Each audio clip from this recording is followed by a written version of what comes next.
Good afternoon, guys. Anton here from Shavers Den in Nelspruit, South Africa.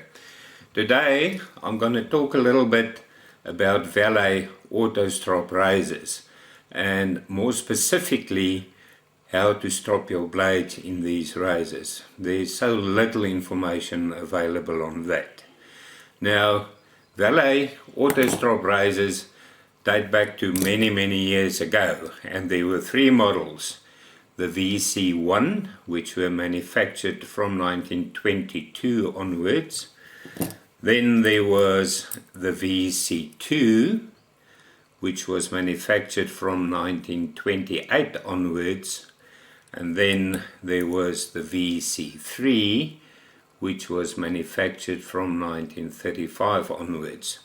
Now, as you can see, these risers are absolute solid metal risers and built to last a lifetime. Not a lifetime, probably generations. I'm pretty sure my grandchildren's children would still be able to shave with these risers.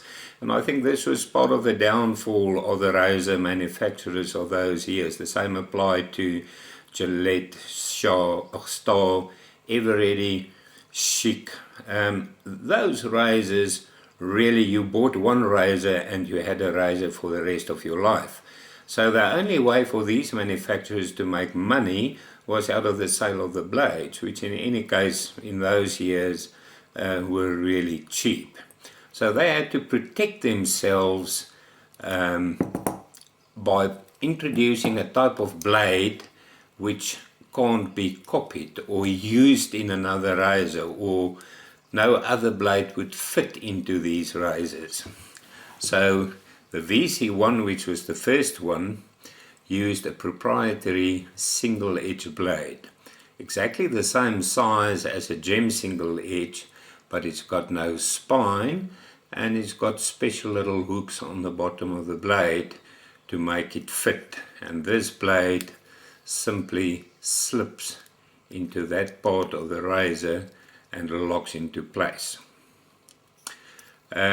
People quickly found out that you can actually modify a gem blade to fit perfectly in these razors, and you simply remove the spine of a gem razor, which is quite easy to do, and with a side cutter you would just give the other two ears, you would cut it off of a gem blade and it would fit perfectly into the Valet VC1. So then Valet had to make another plan, because they didn't like the idea that you can use all types of single edge blades in their razors, and that's where they introduced the VC2, looking totally different. And the VC2, the loading of the blade is totally different as well. You open up the head and it looks like that, and on the inside of the head there are metal protrusions, which means you can't put in a normal single edge blade because it just won't fit with those metal protrusions. And the reason for that is you had to use a proprietary Valet blade, looking like that. So it's a cut-out blade, and those metal protrusions would fit into the cut-out lettering, making this blade fit flush in the head. That way they prevented people from using all sorts of blades, and that gave them some sort of protection. The same with the VC3, a totally different way of loading the blade. One would open those two clips and insert your blade. The same apply. You would see the metal protrusions there, which goes into the cutout, and you would simply close up the clips and close the head. What made these razors really unique was their ability to strop the blades in the razor. Now, you will see on the side of the razor there are two gears, and there are rollers inside the razor. Now,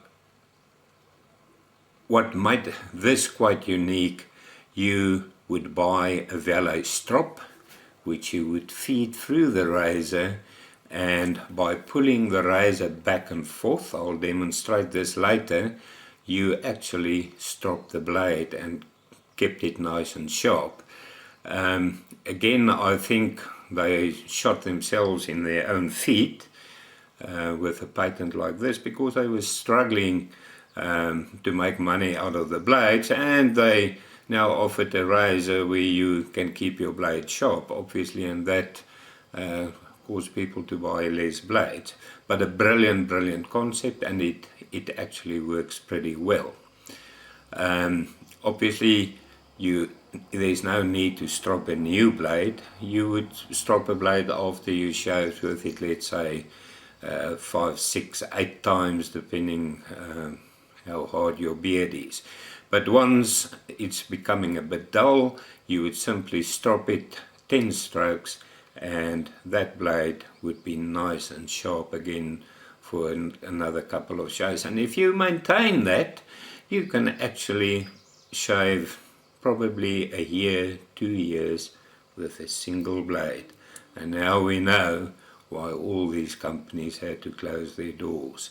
There was no more money to be made, and unfortunately that's where they reverted to the plastic nonsense we have today, the Bic and the Gillettes with 3, 4, 5 blades tucking at your beard and your face, horrible blades which is clog up with beard, and after 3 or 4 shaves it's good for the dustbin.